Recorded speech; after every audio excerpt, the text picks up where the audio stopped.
таваҷҷӯҳ кунед ба тафсилоти гузоришо. Коркарди ахбороти оперативӣ ба кормандони милитсия имкон дод парда аз рӯи бедаракшавии сокини 51-солаи ноҳияи Ҷаббор Расулов Илҳом Ҷабборов, ки аз 26 ноябри соли 2018 инҷониб макони буду боши ӯ номаълум буд, бардоранд. тавре милитсия маълум намуд, номурда дар қайди ҳаёт нест. аниқтараш моҳи декабри соли 2018 ҳангоми қарор доштан дар меҳмонӣ дар хонаи рафиқаш кушта шуда дар саҳни ҳавлӣ гӯронида шудааст. гузориши аввалини барнома аз ҷараёни ошкориёбии ин ҷинояти мудҳиш маълумот медиҳад. вобаста ба беному нишон гум шудани шаҳрванд Ҷабборов Илҳом Ҳабибуллоевич, соли таваллудаш 1969, истиқоматкунандаи шаҳраки Меҳрободи ноҳияи Ҷаббор Расулов, кормандони шуъбаи огоҳонӣ ва пешгирии ҳуқуқ вайронкунии ноболиғону ҷавонони раёсати вазорати корҳои дохилӣ дар вилояти Суғд маълумоти оперативӣ дастрас намуданд, ки бедаракшуда дар қайди ҳаёт нест. номурда 26 ноябри соли 2018 аз хона баромада то ҳанӯз бедарак буд.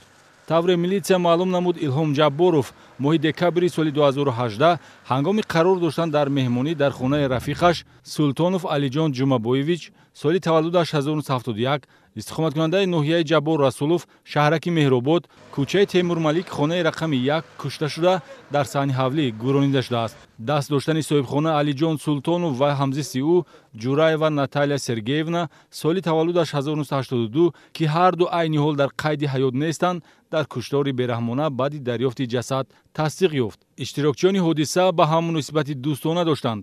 аниқтараш майли майнӯшӣ ва зиндагии айёшона онҳоро ба ҳам оварда буд.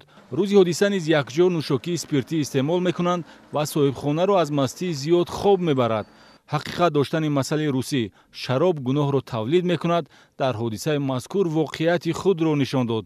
дар идома меҳмон барои талаботи шаҳвонияшро қонеъ кардан ҳамзисти соҳибхона Наталия Ҷураеваро ба ҳамхобагӣ даъват ва ба домони ӯ дастдарозӣ мекунад, ки дар ин асно Алиҷон Султонов бедор ва байни онҳо ҷанҷол сар зада соҳибхона бо истифодаи олоти оҳанӣ ба сари меҳмони худ зада ӯро аз пой меафтонад ва бо зарбаҳои пай дар пай то ҳадди беҳушӣ мезанад.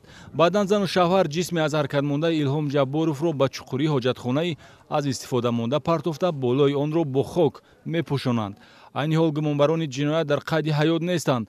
Алиҷон Султонов 20 январи соли 2019 аз бемории сил ва Наталия Ҷураева низ 26 марти соли 2020 бар асари беморӣ вафот кардааст. ин далели ҷиноятӣ ҳарчанд ҳақиқати талх аст, ҳадди аққал ошкор шудани асрори бедаракшавӣ наздикону пайвандонро аз ранҷу азоби интизориҳо озод намуд.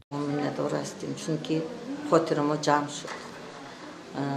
яъни ҷасади ҳамин Ҷаббор Илҳомро албатта мо чанд сол ҳамин дар номаълумӣ ноаниқӣ буд, ки мо надонистем ки куҷо бошад.